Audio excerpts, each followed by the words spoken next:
살면서 인터넷에 올라오는 사연들이나 드라마에서 볼 수 있는 것들이 저에게 일어날 거라고는 상상조차 해본 적이 없을 정도로 저는 평범하게 자랐어요.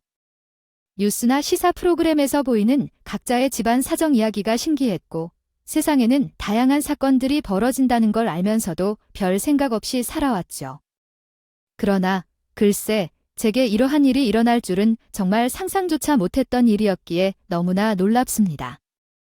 어떻게 보면 제가 전조 증상이 있었음에도 불구하고 모른 척하며 넘어가려고 했던 것일지도 모르겠어요. 다시 생각해보니까 제가 바보 같은 부분도 존재하는 것 같네요. 하지만 결국 저는 모든 시련을 이겨내고 굳건하게 잘 버티고 있어요. 이렇게 단단해진 것은 꽤 많은 상처가 상처를 만들고 덮었지만 그게요. 결국 나는 성장하게 된 발자취가 닮았다. 그날의 일을 떠올리면 서론이 길어지는 것 같아요. 기다리셨을 나의 이야기를 이제부터 시작하겠습니다. 우리 남편네 집안은 조선시대에 저리 가라 할 정도로 선호 사상이 강했고, 남편은 제일 맞은 장남이었습니다. 그리고 막내인 신우아지 남매였습니다. 선호 사상이 깊게 뿌리내려 있던 집안이어서 장남인 우리 남편과 도련님은 가족들로부터 풍부한 사랑을 받으며 성장했다고 합니다. 그러나 딸로 태어난 막내 신우는 거의 종아이나 다름없이 집안일을 도맡았다고 합니다. 또한 막내이면서 셋째이기 때문에 거의 얼굴도 못 보고 일에 얽매인다고 하는데 그렇게 집안일을 끊임없이 시켰다고 합니다. 나이 차이가 많지 않아서인지 형제들의 숙제를 대신해야 할 때도 있었고 오빠들의 밥을 차려야 할 때도 있었다고 했어요. 오죽하면 제가 남편이랑 결혼을 한다고 했을 때 우리 막내 신우가 저에게 몰래 연락을 해서 만나자고 하더라고요. 혹시 신우가 이런 짓을 하려고 하는 건가, 남편에게 괴롭힘이 당해서 저에게 복수를 하는 게 아닌가 했는데 저를 만나자마자 하는 말이 도망가라고 하더라고요. 언니, 진짜 이 말은 제가 언니 생각해서 하는 말인데요. 저가 싫어서 하는 게 아니라 미쳐서 그러는 것도 아니거든요. 언니, 제발 쉬지 않고 보지 마세요. 진짜 제발 이대로 도망가세요. 우리 오빠랑 결혼하면 언니 평생 제가 당한 짓 그대로 당하면서 살아야 할 거예요. 아니, 아가씨, 갑자기 저를 붙잡고 무슨 소리를 하는 거예요? 제가 왜 도망가요? 아가씨가 무슨... 얼마나 많은 억울한 일을 겪고 살았기에 그런 말을 하시는 건지 언니, 제가 억울했었을까요? 언니를 붙잡고 이런 말을 할 정도로 우리 집에 들어오면 정말 노예처럼 살게 될 것이 분명해요. 제가 억울했는지 20살이 되자마자 집을 나와 독립을 해야만 했었을까 싶기도 해요. 정말 서러웠어요. 어떤 차별을 받아왔기에 결혼과 약속까지 모두 갖고 있는 상황에서 이렇게 이야기를 듣게 되니 굉장히 혼란스럽습니다. 다행히도 첫째 오빠는 이야기를 잘 받아들이고 제 편도 들어주시며 부당한 일이 있으면 언제나 나서서 도와주십니다. 그러나 집안 분위기 자체가 전혀 다르기에 20살에 독립한 이후로 명절이나 가족 행사 등 집을 방문한 적이 없는 것을 생각하니 마음이 참으로 억울하고 허전했던 것 같습니다. 편하던 신우의 이야기를 들어보니 첫째인 우리 남편은 그나마 신우 편이었다. 신우가 서러움을 당할 때마다 바람막이가 되어줬다고 하더라. 하지만 둘째인 도련님부터 시작해서 시댁 식구들 전부 신우를 종처럼 생각하고 불어먹었다는 거예요. 특히 둘째 도련님은 어린 신우에게 라면 끓여오라며 햄을 구워 밥을 차렸고 초등학교 저학년이 되자 엄청나게 불어먹었다고 했어요.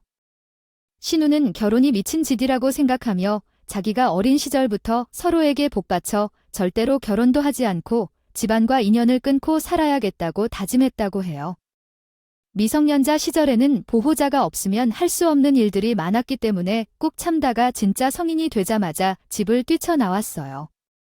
심지어 신우는 고등학교 시절부터 모아온 돈으로 원룸을 빌 것이라고 결심했다고 합니다. 월세 계약을 했다는 둘째 도련님이 집 내놓으라고 했다는 것입니다. 본인도 혼자 살아보고 싶은데 집을 구할 돈이 없다고 하니 마침 잘 됐다고 말이에요. 그나마도 우리 남편이 둘째 도련님 뒤통수를 때린 후에야 집을 달라는 소리가 멎었다고 해요. 어쨌든 남편과 저랑 결혼을 한다고 하니까 무슨 수를 써서라도 저를 구해내야겠다는 마음 하나로 저에게 연락을 해온 신우가 아주 대단해 보였어요. 첫째 오빠가 이상해서 말리는 건 아니고요. 그냥 저희 집안이 이상해요. 분명히 아들 타령을 엄청나게 할 텐데 요즘은 그러면 이혼하는 시대잖아요. 언니가 견딜 수 있다면 또 모르겠지만 가족인 저도 못 견디는데 남은 언니가 어떻게 견디겠어요? 저를 말리러 온 신우에게 정말 미안했지만 저는 수없이 할 수밖에 없어요. 고민 끝에 결혼을 하게 된 결과 제 팔자는 남편을 선택한 것을 깨달았습니다. 하루가 어떻게 지나가느냐에 따라 파혼을 하느냐 결혼을 하느냐를 고민했었지만 최종적으로는 남편을 너무나도 사랑하고 있었습니다. 사랑은 눈이 멀게 만들기도 하고요. 거기에 추가로 남편은 가족 중 유일하게 신의를 지키던 사람이었다고 합니다. 저는 남편이 제 믿음직한 방패가 될 것이라 생각하였고 그래서 결혼을 감행하게 되었습니다. 정말 사랑했습니다. 세상의 모든 어려움이 와도 이 사람과 함께라면 이겨낼 수 있을 것이라는 생각이 들었기 때문입니다. 결혼 생활은 생각 이상으로 행복했고 남편과 함께 보내는 모든 순간은 아까울 정도로 많은 사랑을 나누었습니다. 물론 우려했던 사안이 전혀 발생하지 않았다고 말하는 것은 어렵지 않았습니다. 나의 시어머니는 저에게 어마어마한 양의 잔소리를 들었었어요. 그러나 미리에게 언지를 받아본 적이 있었기 때문에 쉽게 내내하며 고개를 숙이고 넘어가는 인간은 아니었어요. 어느 날 대뜸 시어머니가 남편의 식사는 어떻게 차려주고 있냐며 물어보셨어요.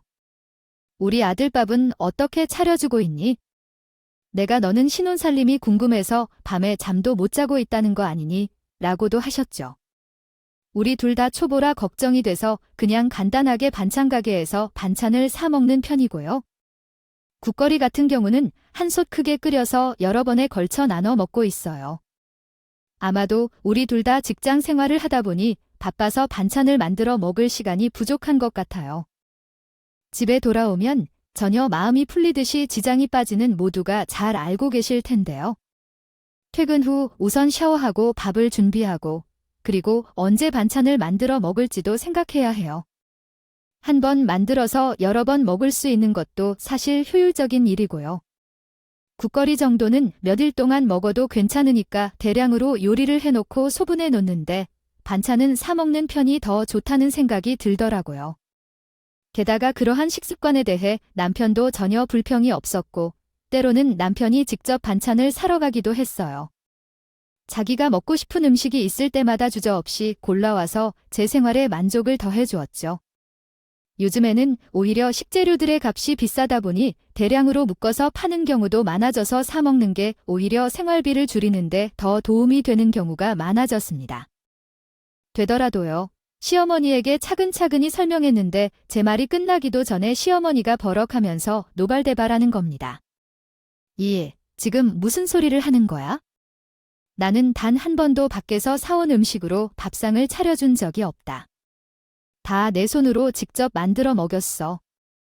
음식은 정성이고 반찬은 무조건 만들어서 먹어야지. 시간 없어서 사 먹는다는 게 핑계거리가 되니 요즘은 사 먹는 게 훨씬 더 이득이에요.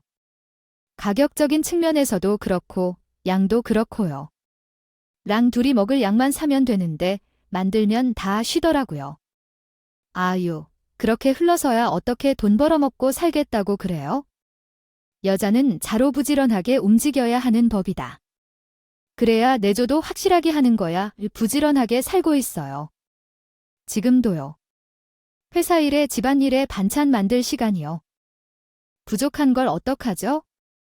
시간이 없어서 못해요. 차라리 그 시간을 아껴서 남편이랑 대화하는 시간을 더 가져가는 것이 우리 부부에게는 유익할 거예요. 시간은 당연히 만들면 생기는 것이죠.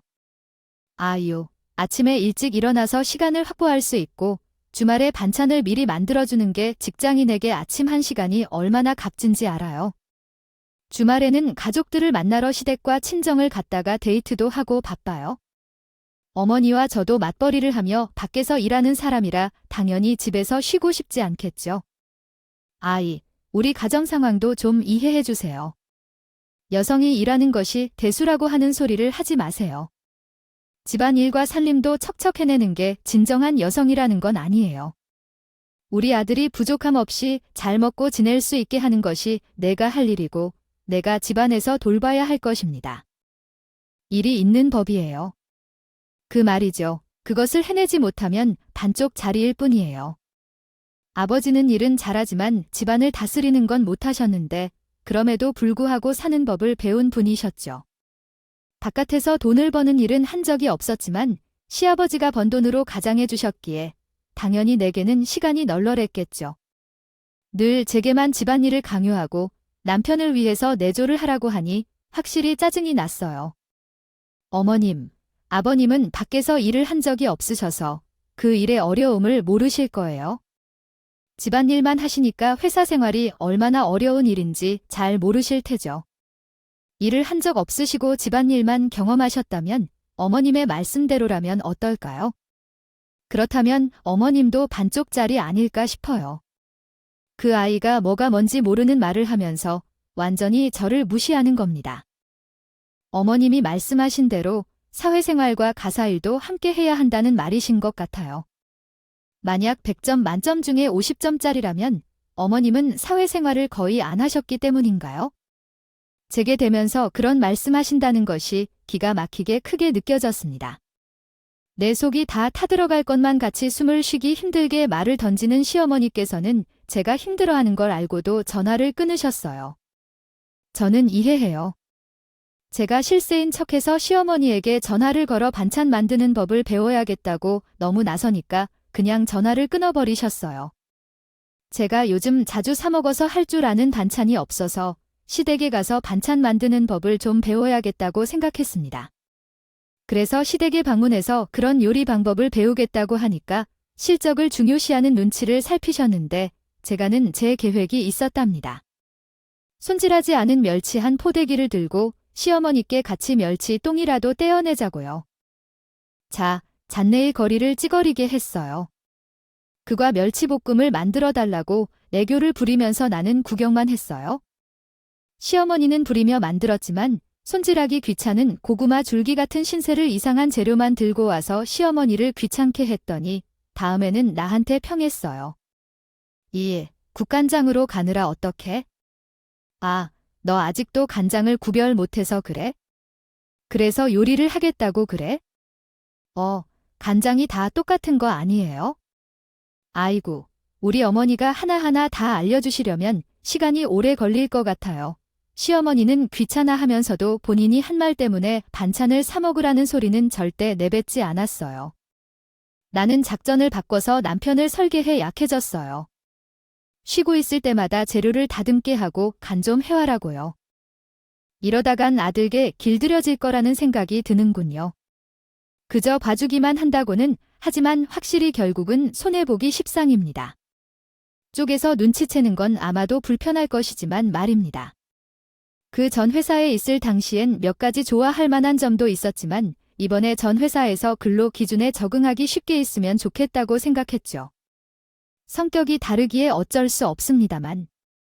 습니다. 텍스트 또한 늘 제 편을 들어주어 주시기 때문에 시어머니와 이런 일로 싸움을 하게 되어도 항상 승기는 제가 잡게 되었어요. 결혼한 지 2년 차가 되었을 때 도련님께서 난데없이 결혼을 하겠다고 하며 시댁으로 여자친구를 데리고 오는 사건이 벌어졌어요. 일방적으로 통보를 하거나 말을 하는 바람에 시어머니 발등에 불이 떨어지고 결국에는 같이 식사 준비하는 것을 도와달라고 하셨어요. 시댁의 도련님이 여자친구를 데리고 오시겠다고 한 날이 되자 점심이 지난 후 시댁을 방문하여 시어머니와 함께 식사 준비를 하고 있었어요. 도련님이 결혼할 여자를 소개시켜 준다는데 만 며느리로서 당연히 그 정도의 일은 기쁘게 처리할 수 있었습니다. 저로서는 늘 시어머니와 함께 할 수 있도록 최선을 다해왔습니다. 말이 아니고 통하라와 반기를 드는 사람은 아니었거든요.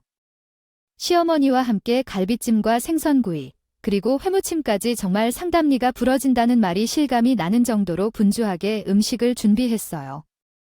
저녁 시간이 다 되자 도련님이 드디어 여자친구를 데리고 시댁에 발을 디셨는데 솔직히 저는 무슨 말을 해야 할지 잘 모르겠더라고요. 도련님이 데리고 온 동영가 될 여자는 어딱 봐도 날라리 티가 팍팍 나는 그런 여자였어요. 우리 도련님은 나름 사자 직업을 가진 사람이거든요. 생김은 뚱뚱하고 못생기기는 했지만 무려 회계사라는 직업을 가진 사람이었어요. 본인이 외모를 별로 생각하지 않고 어릴 때부터 능력을 잘 키워야 한다는 것을 깨달으셨어요. 갈 수 있을 것 같다고 생각했어요. 그래서 중학생이 되자마자 밤마다 코피를 쏟아가며 공부에만 매달렸다고 했어요. 그렇게 열심히 노력한 결과 회계사 시험까지 한 번에 프리패스를 하게 되었어요. 아무튼 그런 주제를 잘 파악해서 그런 건지는 모르겠지만 도련님이 데리고 온 여자는 날티가 팍팍 나지만 예쁘게 생기고 몸매도 좋은 사람이었어요. 본인 계획이 탄탄하다 보니까 여자도 얼굴 예쁜 여자로 다가 잘 만난 것 같더라고요. 시어머니의 표정을 보니 제 생각과 별반 다르지 않아 보였어요. 날티가 나니까 시어머니도 마음에 썩 들지 않아 보였어요. 거기다가 옷도 몸에 딱 붙는 원피스를 입고 왔는데 허리를 숙이면 속이 다 들여다 보이겠고요. 세상에 그런 며느리를 예쁘다고 맞이해줄 시부모가 어디 있겠어요? 당연히 시부모님 표정도 써 들어갔죠. 그래도 분위기를 좀 바꿔보려고 하셨는지 시어머니가 도련님의 여자친구에게 질문을 쏟아냈어요. 그래요. 우리 아들이랑 결혼을 하려고 하는 여자가 어떤 사람인지 참 궁금했는데 실제로 보니까 예쁜 아가씨네. 하는 일이 뭡니까? 저는 네일아트 샵에서 일을 하고 있어요. 이거 내성 발톱으로 엄청나게 고생했던 거 알고 계시죠? 그거 교정하러 샵에 방문했다가 눈이 딱 맞아버렸어요.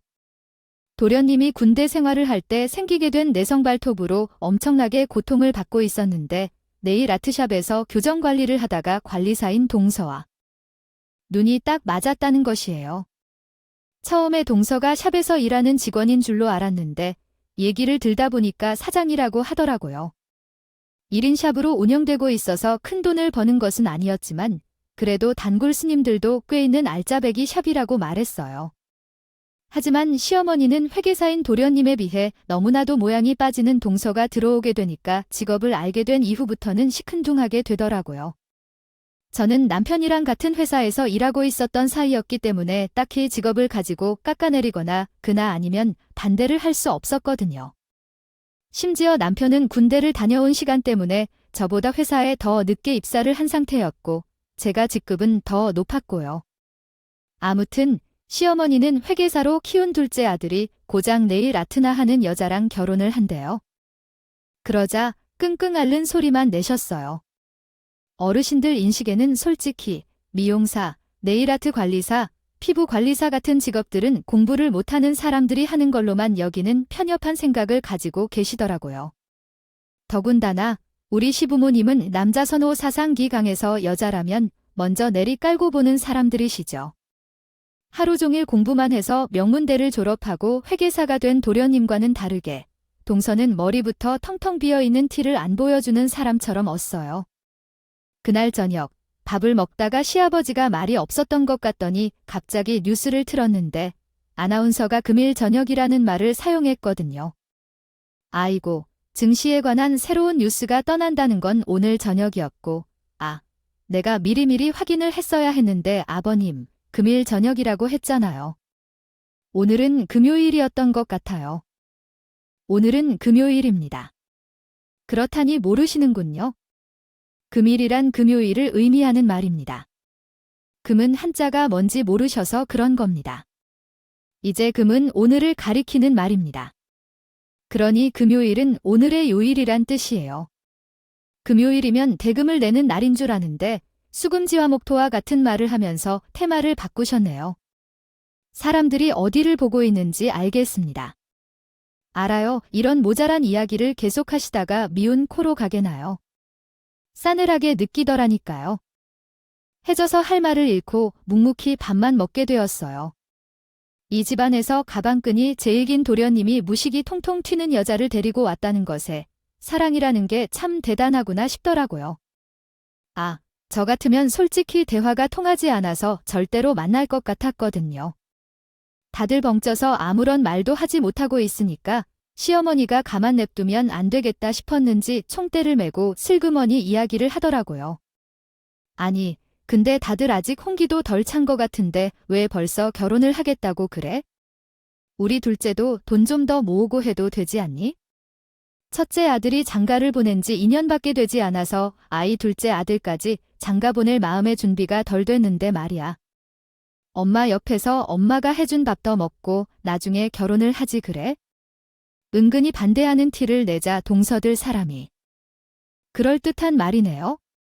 웃으면서 그러더라 하지만 저는 임신했거든요. 잘 알거든요. 그러니까 애도 톡톡히 들어오는 거 있잖아요. 새로운 생명이 찾아왔는데 어떻게 결혼을 안 한다고 할 수가 있겠어요?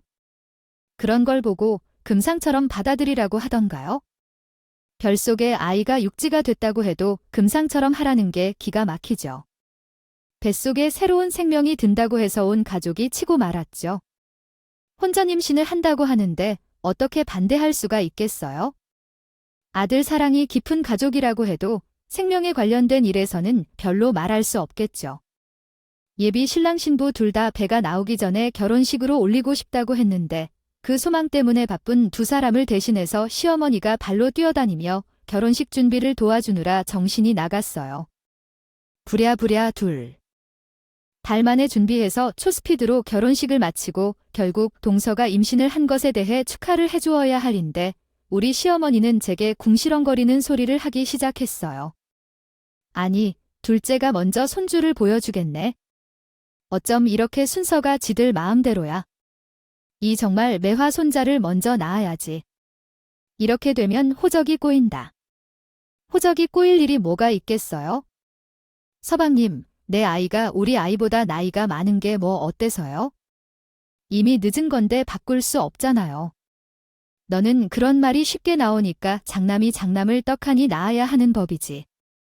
사람 말이 그래, 다 순서가 있는 법이다.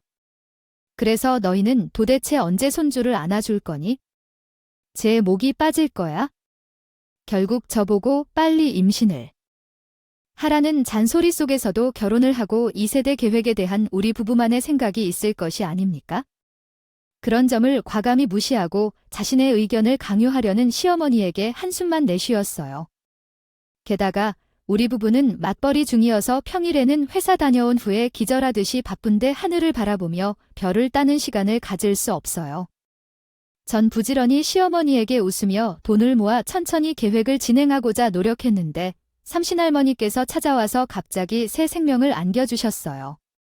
경사는 경사일지라도 전 임신을 기대하지 않아서 오히려 당황스러울 정도였죠. 어쨌든 동서해로 4개월 차이로 임신하게 되었고 시댁에서는 마침내 장남내가 아이를 가지게 되었다며 방방 뛰며 기뻐하셨어요. 앞서에도 언급했듯 우리 부부는 시댁은 매우 강한 선호도를 가진 집안이라는 얘기를 했었죠. 동서가 임신했을 때 성별이 확인될 즈음에는 모두가 긴장을 했습니다. 시부모님은 반드시 아들이어야 한다고 했었죠. 동서가 정말 아들을 낳았다면 시부모님은 동서를 더욱 크게 받아들일 것이라는 확신이 있었습니다. 그러나 만약 딸을 낳았다면 이미 부족한 동서를 더욱 더 미워하게 될 것이라 생각되었습니다. 누구나 예상할 수 있는 상황이었지만 동서가 딸을 낳았다는 것이었습니다. 앞으로 동서의 삶이 어려울 것이라 생각되어 측근의 마음도 이해할 수밖에 없었습니다. 시간이 흘러 아이를 낳는 순간이 다가왔을 때 동서가 나보다 4개월 앞서 출산을 했을 것 같았습니다. 그러나 의외로 딸로 생각했던 동서의 아이가 낳아지고 보니 아들이었습니다. 그 사실을 산부인과에서 알게 되었습니다. 아들이었는데 딸로 잘못 인식한 것이었어요. 시댁에서는 딸인 줄 알았는데 아들이라고 하니까 눈물을 흘리면서 축하를 했습니다. 그러나 경사가 난리를 쳤고 임신한 기간 내내 딸을 가진 것처럼 손가락질을 받았습니다. 갑자기 독립투사라고 한다면서 의기양양해졌어요. 솔직히 저였다면 아들을 낳았다고 할 때 기분이 나아도 유세를 하고 다니겠죠. 하지만 동서는 시부모님이 예쁘다고 해주실 때 그 감정에 취해 정신 못 차리고 계셨습니다. 그러다가 동서가 아들을 출산했다는 소식이 전해지자 시아버지는 은행으로 가셨다고 해요. 시아버지는 수고하셨다며 현금 300만 원을 주시고 최고급 조리원을 예약해서 보내주셨다고 합니다. 소식에 나는 등골이 전혀 서늘해지는 기분이었어요. 어쨌든 그 이후에 출산을 했는데 출산 고통을 아직 잊지 못한 채로 병실에 찾아온 시부모님께서 나에게 건넨 첫마디는 역시 나였어. 아이가, 그래, 아들이냐 딸이냐 저전 민신 기간 내내 성별을 알려주지 않을 수 있다고 해서 궁금해서 해 나왔다는 이야기를 듣자마자 달려왔어.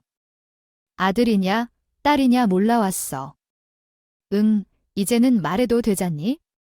나는 뱃속에서 아이 성별을 알고 있었지만 끝까지 시댁에는 말하지 않았어. 대충 짐작이 가시겠지만 아이가 딸이었어. 동서가 처음에 딸에 가다고 했을 때 얼마나 모진 구박을 받았는지 옆에서 실시간으로 지켜봤어. 그 화살이 고스란히 나에게 올 것이 뻔한데 어째서 딸을 간직했느냐고 솔직하게 말할 수 있을까? 거기서 동서는 딸인 줄로 알았는데 나와 보니 아들이었어요. 그래서 대우를 완전히 달라졌어요. 제가 임신 기간 동안 스트레스 받기 싫어서 일부러 비밀로 하고 있었는데 병원에 찾아와서 성별을 알게 된 것은 시간 문제였죠. 결국 제 입으로 실토를 할 수밖에 없었어요. 공주님 나왔어요. 피부도 흰 편이고 머리카락도 새카만 것이라서 선생님들도 다 백설 공주 같다고 하더라고요. 그 말에 시부모님 둘 다 갑자기 혀를 찌부 시작하는 게 아니겠습니까? 아창남이 떡하니 되로 앉아있는 아들을 낳고 있는데 이렇게 하니까 임신 기간 중 성별을 비밀로 했구나. 아들을 낳으면 차별받을지 몰라서 비밀로 했던 게 잘못이었어요. 굳이 이렇게 비밀을 지킨 이유를 이제야 알 것 같아요. 봉투에 조리 오는 개뿔 뒤도 안 돌아보고 수고했다는 말 한마디도 없이 병실을 나가버리셨어요. 정말이죠. 서원에 죽는 줄 알았어요. 제가 시무룩해서 출산한 기쁨도 못 누리고 기가 죽어 있어서 남편이 씩씩하게 거들었었어요. 방금 출산한 며느리한테 고맙다. 수고했다는 말도 없이 그렇게 뒤돌아서 나가는 건 어디예요? 엄마, 아버지도 해도 너무 심하시네요. 요즘은 딸의 출산이 하늘의 별이나 된다고요. 우리 집만 그걸 몰라서 우리를 보러 올 생각도 하지 마세요. 남편이 대신으로 따사로이 해주고 화를 내주고 참아줘서 그냥 넘어갔어요. 시부모님하고 년 끊고 살자고 대충 싸우는 판을 벌일 뻔했어요. 시부모님은 이 정도 되면 대충 포기하는 것을 알았는데 지치지도 않는 건지 뭔지 제게 다시 생각이 들어요. 강요를 시작하셨어요. 믿기지 않지만 그런 일이 벌어지고 있어요. 둘째, 내가 떡두꺼비 같은 아들을 낳았으니까 이번에는 내가 둘째로 아들을 낳으면 되겠구나 싶다. 장남이 무조건 대를 이어야 하는 법이야? 제가 출산한 지 얼마 되지도 않았는데 무슨 둘째 이야기를 하고 그러세요? 아직 몸조리도 끝나지 않았는데요. 따라서 잘 키우는 것도 나쁘지 않을 것 같아요. 남편이랑 저랑 둘 다 하나만 나와서 잘 키우자고 약속했고, 무슨 말도 안 되는 소리를 그렇게 하고 있어요. 당연히 둘째로 아들을 낳아야겠지? 아니, 너희는 무조건 아들을 낳아야만 해. 그래야 내가 조상님 보기에 부끄럽지 않은 법이야. 센소리 하지 말고 둘째 날 생각부터 해. 그런데 참, 저도 몰랐는데 말이죠. 무유수유를 할 때는 월경이 끊기게 되지. 그때 호르몬이 어쩔까요? 작용해서 그런 거라고 하는데 저는 월경이 없으니까 당연히 임신도 안 될 거라고 생각해서 안심하고 남편이랑 시간을 많이 보냈어요. 그랬더니 덜컥 임신을 하고 말았습니다. 연년생으로 아이를 낳아 키우게 된 건데 임신했다는 소식을 접한 시부모님은 다시 한번 난리가 났습니다. 이번에는 무슨 일이 있어도 무조건 아들을 낳아야 하는 법이라고 해요. 충남에 있는 절에 가면 아들을 낳는 기도를 들려준다고 하더라고요. 나랑 충남에 가자. 그리고 제주도에 가서 도라르방 코를 마누면 아들 낳는 소리가 들린다던데. 제주도도 다녀오자. 그뿐만 아니라 내인은 무슨 색을 입어야 하고 침대의 방향을 바꿔야 한다 하면서 온갖 미신을 다 갖다 붙였다고 하더라고요. 저는 세상에 아들을 낳는 현장을 처음 생각하니 유쾌함이 어린 예상치 못한 깨닫쳤네요. 미신이 그렇게 많을 줄은 꿈에도 몰랐어요. 이번 임신 기간은 다른 의미로 참 피곤했지만 하늘도 무심하시게 둘째 역시나 딸이라고 하더라고요. 아니, 너는 아들도 못 낳는 바보야? 이번에도 딸이라고. 내가 정말 속이 터져서 도대체 뭐가 문제길래 딸만 줄줄이 나는 건데야? 어머님, 제가 뭐 딸 가지고 싶다 해서 딸 가진 거겠죠? 성별을 정하는 건 제가 아니라 애 아빠예요. 그런 건 과학 시간에 다 배우자 이런 식으로 우리 아들이 아들 하나 못 가을 위인이 아닌데 말이죠. 너한테 문제가 있으니까 아들도 딸로 바뀌는 거 아니겠냐? 엄마, 그럼 막말이 어디 있어? 아들이면 어때? 딸이면 어때? 진짜 내가 늦자 하니까 기가 막혀서 말이 안 나오네. 그런 식으로 딸 가진 사람 죄인 만들 거면 더 이상 우리에게 찾아오지 않을 것입니다. 생각조차 하지 않았으면 좋겠어요. 한 아들도 없는 며느리에게 몇 마디 말을 해도 엄마도 모르고 달려들어 내가 이렇게 널 키워줬는데 너는 왜 그래 하는 거야? 지금은 아들이나 딸이나 그런 것들을 따지는 시대가 아니라고요. 엄마는 왜 막내가 집에 오지 않는지 이해를 하지 못하는 것 같아요. 그건 전적으로 엄마나 아빠가 차별하는 것 때문이잖아요. 도대체 아들을 키워서 어떤 효도를 받게 하려는 거야? 우리 집안인데 며느리들을 다 모은 것 같은데 딸 하나가 더 좋은 법이야? 아무리 그래도 그렇지 우리 집안 성장자가 있어야 하는 법이지 않아요? 요즘은 자식들도 엄마를 따라다니는 시대라서 그렇지 않나요? 모르면 제발 가만히 좀 있어요, 엄마가. 이럴 때마다 내가 와이프 눈치 보는 거 모르지 뭐야? 며느리가 너 지금 우리 아들 눈치를 준다는 거니? 우리 아들이 뭘 잘못했다고 눈치를 봐야 하나요? 엄마 행동 때문에 내가 내 스스로 눈치를 보면서 사는 거라고 제발 가만히 좀 계세요. 그 말에 시어머니가 입을 꾹 다물더니 그 후로 일부러 애를 키워야 한다는 핑계로 명절에 시댁에 방문을 해도 일을 하지 않고 손을 딱 놓고 있었어요. 처음에는 그냥 하던 일을 했었는데 어느 순간 보니까 동생은 아들을 낳았다는 이유로 일을 전혀 시키지 않고 저한테만 자꾸 시키더라고요. 저 애가 둘이나 있는데 자꾸 이러셔야죠. 해놔라, 저거 해라, 애가 온다. 애를 봐라. 하고 있으니까 몸이 10개라도 부족한 것 같았죠. 저도 사람인데 당연히 기분이 이상하지 않겠어요. 저도 그냥 남편이랑 같이 시댁에 잠깐 가서 얼굴만 비추고 핑계를 댔죠. 어머님, 우리 아기들 배고파서 오나 봐요. 분유를 챙겨오지 않아서 집에 가봐야 할 것 같아요. 거기다가 기저귀도 다 두고 온 거 있죠. 그런 식으로 시댁에 없을 법한 육아 용품들을 두고 왔다고 말을 하면서 요리조리 일거리를 피해서 집으로 돌아왔어요.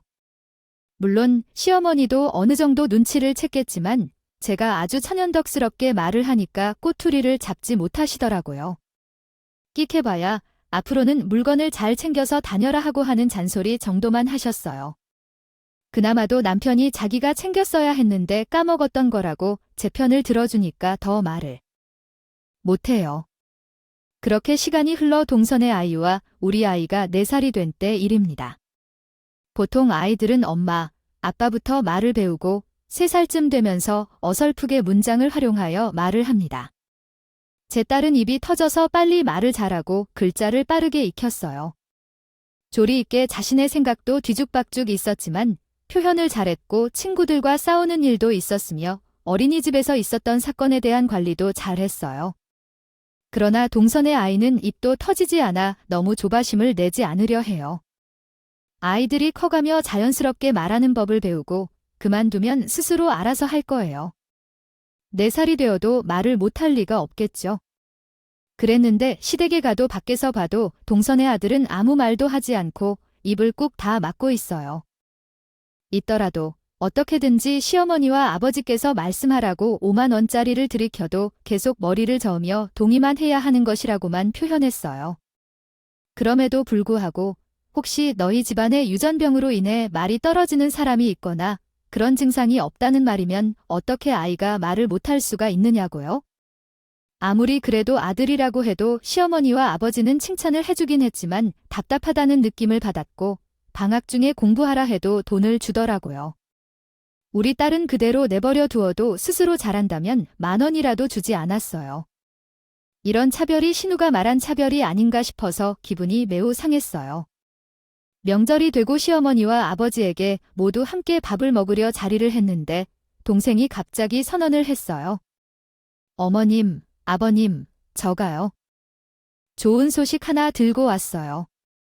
제가 둘째를 가졌어요. 일 말씀드리려고 하긴 했었는데 저희 아이가 유산기가 있어서 안전기가 올 때까지 숨기는 것이 좋겠다 싶더라고요. 그래서 말 못했어요. 근데요, 둘째 다 아들이래요. 아들이라는 말에 시부모님이 또 완전 난리가 났습니다. 저는 딸만 둘이라 동서는 아들만 둘이니까 솔직히 부러운 마음도 생기더라고요. 괜히 밥알 뒤적거리고 있는데 동서가 제 앞에서 눈을 내리깔고는 깔보듯이 말을 하더라고요. 어머, 제가 형님 앞에서 나무 주책 맞게 성별을 이야기했나 봐요. 우리 형님이 남면을 신디 아들을 못 낳아서 어떡해요. 셋째를 가지셔야 기분 나빠서 입을 삐죽이고 있는데 아시어머니가 옆에서 거두더라도요. 그래, 너도 얼른 세 번째 아이를 가질 생각을 해봐. 누구는 아들만 둘인데 장남이 낳는 게 에휴. 하루빨리 우리 쏘가 터지지 않게 아들을 낳아야 할 소리야. 내가 우리 장남이 돼도 못하는 꼴을 보면서 눈을 감아야겠어. 무시하면서 밥을 먹으려고 동서 옆에 딱 앉았어요. 그러니까 갑자기 시어머니가 뜯으려던 참치캔을 저에게 확 던지는 것이 아니겠어요. 정말 잘못했으면 동서가 맞아서 위험한 상황이었어요. 어머님, 지금 뭘 던지신 거예요?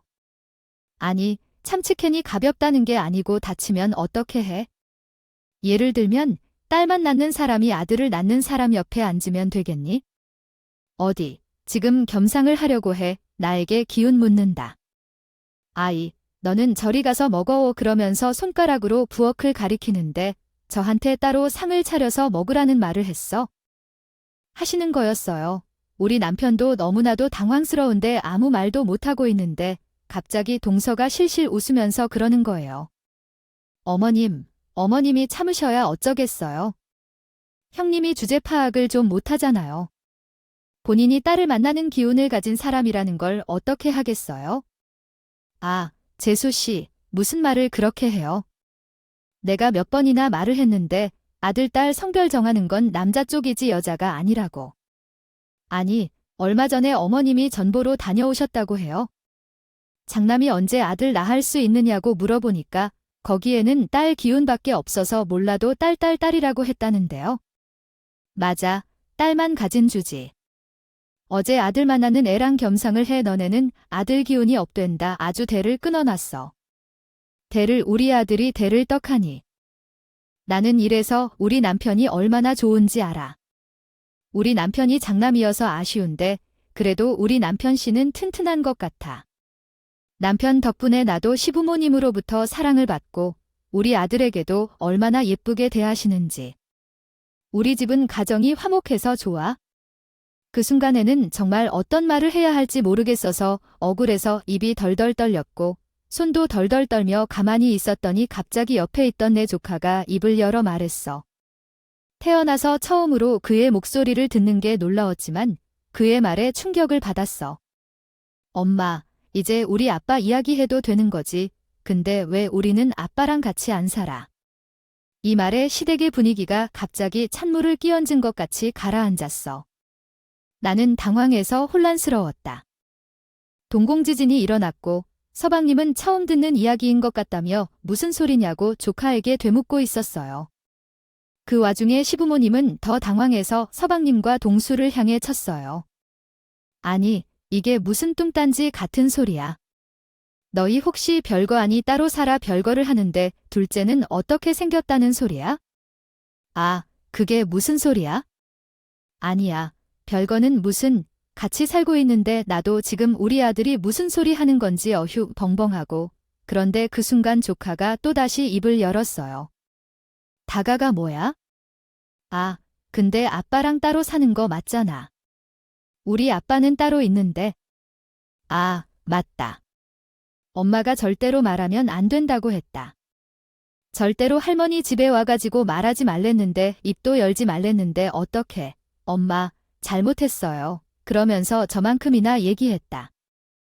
사시나무처럼 떨리듯 덜덜 떠는 거 아니겠어요.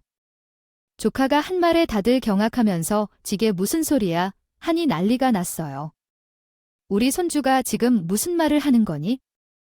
그리고 제 말을 알 수 있는데 왜 그동안 말도 안 하고 숨겨왔던 거야? 얘가. 아, 너 지금 잠깐 졸기도 했니?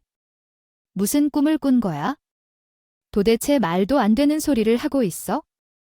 동서가 잔뜩 흥분해서 큰 소리를 내뱉자 조카가 덜덜 떨면서 손을 싹싹 씻기고 엄마, 잘못했어요. 제가 아예 하지 마세요. 잘못했어요. 앞으로는 결코 말 안 할게요. 말 못하는 척 할게요. 동서는 얼굴이 점점 더 붉어지며 서방님은 동서의 어깨를 붙잡으며 그게 다 무슨 소리야? 제대로 해명해라 하고 소리쳤어요. 그제서야 조카의 모습을 확실히 보는데 서방님이랑 닮은 구석이 하나도 없는군요. 글쓰기에서 중요한 것은 명료성, 문장의 통일성, 의미 전달 등이 있습니다. 아래는 주어진 글을 조금 언어적으로 수정한 내용입니다. 동서는 예쁘게 생겼다고 생각해서 동서를 닮았구나 하고 말했는데 조카가 닮은 게 없다고 해서 의심이 들더라고요. 동서가 자주 외탁한다고 했는데 그냥 넘어갔어요. 그러다가 남편이 화를 내서 난리를 쳤더니 조카가 온다며 아빠 곁으로 가고 싶다고 바닥에 엎드리며 우리 둘째 아이가 아닌지 의심부터 확신으로 변하기 시작했어요. 동서는 말을 못하고 귀찮아서 입만 다물고 있었는데 이렇게 언제까지 할 건지 솔직히 말하라고 우리 아들이 말했어요. 현재 상황이 뭔지 말해달라고. 동서는 묵시적인 권리를 행사하려 하고 남편은 유전자에 대해 언급했죠. 감사하겠다고 난리를 피했더니 분위기가 삽시간에 걷잡을 수 없이 삭막해졌고 동서가 그 순간 갑자기 자리를 박차며 일어서자 조카는 챙기지 않고 집을 뛰쳐나갔습니다. 서방님은 동서를 놓치지 않겠다며 바로 따라 일어서서 동서를 잡으러 뛰어갔는데 사슴과 호랑이가 레이스를 벌이는 것 같은 상황이었습니다. 시부모님은 뒷목을 잡고 졸고 계셨고 우리와 남편은 조용히 시댁을 나가며 한 달이 지나 동서와 서방님 사이에 이혼 선고가 내려졌다고 하더군요. 밝혀보니 첫째 조카가 실은 서방님의 진정한 자녀가 아니었고 유전자 검사 결과 친자 불일치가 드러났다고 합니다. 동서가 서방님과 사귀던 시기 양다리를 걸치고 있던 게 발각되었는데 서방님과의 연애 생활은 종료하고 이혼까지 이어졌다는군요. 돈을 잘 벌고 많은 돈을 가졌고 전문직이신 서방과 결혼하기로 한 것이었습니다. 이미 임신한 상태였으나 양다리를 걸치고 있어서 누구의 아이인지 모르고 있었고 결국 서방의 자녀인 척하고 결혼을 하였습니다. 출산 후 친부가 나타나서 자기 아이를 보여달라고 하여 난리가 났는데 그때 서방이 몰래 아이를 친부에게 보여주고 있었고 또한 몰래 양육비도 받고 있었습니다. 언젠가 조카가 우리 아빠라고 말했다가 말 실수를 막기 위해 시댁에서 입도 다물도록 하였고 목소리도 내지 말라고 했고 아이를 혼하는 동서가 당장 오면서 윽박 지르니 조카도 겁을 먹었습니다. 결국 시댁에서 입을 다물고 찍소리도 지르지 못하게 되었습니다. 서방님은 이 사실을 알게 되자 즉시 이혼 소송을 걸었고 동생 위자료를 요구했습니다. 둘째 아이는 내 아이이기 때문에 당신이 데려가서 키우도록 하겠다고 했습니다. 그래서 병원에 갔더니 이미 아이가 자란 상태라 출산해야 한다고 하더라고요. 내 아이인지 다른 사람의 아이인지는 어떻게든 친자 검사를 통해 확인한 후 다시 이야기하기로 했습니다. 양육하거나 양육비를 보내도록 선택하라 하면서 입을 닫히게 할 여지는 없다고 했습니다. 첫째 아이의 친부가 아닌 사실이 명확하게 드러나자 서방님은 이혼 후 해외로 떠날 것이라 변호사와 상의하고 다닌다고 합니다. 시부모인 아들과 손주는 사라져 망연자실하게 됐습니다. 그 이후부터 시어머니는 제 행동을 은밀하게 지켰습니다. 말을 살피게 붙이더라고요. 내가 너무 아끼는 타령만 하고 따라하다가 구박해서 속이 많이 상했지. 우리 마누라만 나 때문에 참 많이 서운하고 힘들었을 거야, 그래? 내가 다 미안하고 잘못했어. 나 아들 타령하려는 게 아니고 원래 아이들 많은 집안이 화목하다 하지 않든 복작복작하게 살아야 행복한 거지. 그래서 그 셋째 누나 생각은 없니? 저한테 딸 기운만 있다면서요. 셋째도 딸이면 어떻게 하려고 그러세요? 그 말에 시어머니가 아무 소리도 못하고 땀만 흘리더라고요. 솔직히 저랑 남편은 아이 키우는 게 너무 재미있고 행복해서 사실은 셋째 계획이 있긴 했어요. 서방님의 이혼이 마무리되고 파양 소송까지도 다 끝나고 나니까 거의 8개월이라는 시간이 지났더라고요. 동생이 둘째를 출산했다며 소름이 끼쳤어요. 도쿄도 서방님의 아들 아니었어요. 정말 꼴이 9개가 아니라 9개가 달린 줄 알았다니까요. 저는 경사스럽게 셋째를 임신했는데 지난주에 아들이라는 성별 확인을 받았습니다. 남편에게 바로 의기양양하게 알렸더니 집으로 꽃바구니도 보내고 조리원도 예약했다고 구구절절 설명했다고요. 제 눈치를 엄청나게 주시하면서 말을 하는데 드디어 저도 어깨를 당당하게 펴볼 수 있겠다 싶었어요. 아직까지는 사실 시댁에 이렇다 저렇다 대꾸도 안 하고 있는데 누릴 거 다 누리고 화가 좀 풀리면 그때쯤 시댁에 한번 가볼까 합니다. 제 복수는 아직 끝나지 않았으니까요. 저도요 최대한 시부모님 약 올려드릴 거 다 올리고 아들 키울 유세 좀 해보려고요. 이제 곧 18주 차예요. 들어가게 되어 출산할 때까지 몸 건강하게 잘 지내보도록 하겠습니다. 제가 웃지 못할 긴 이야기를 들어주셔서 너무 감사합니다.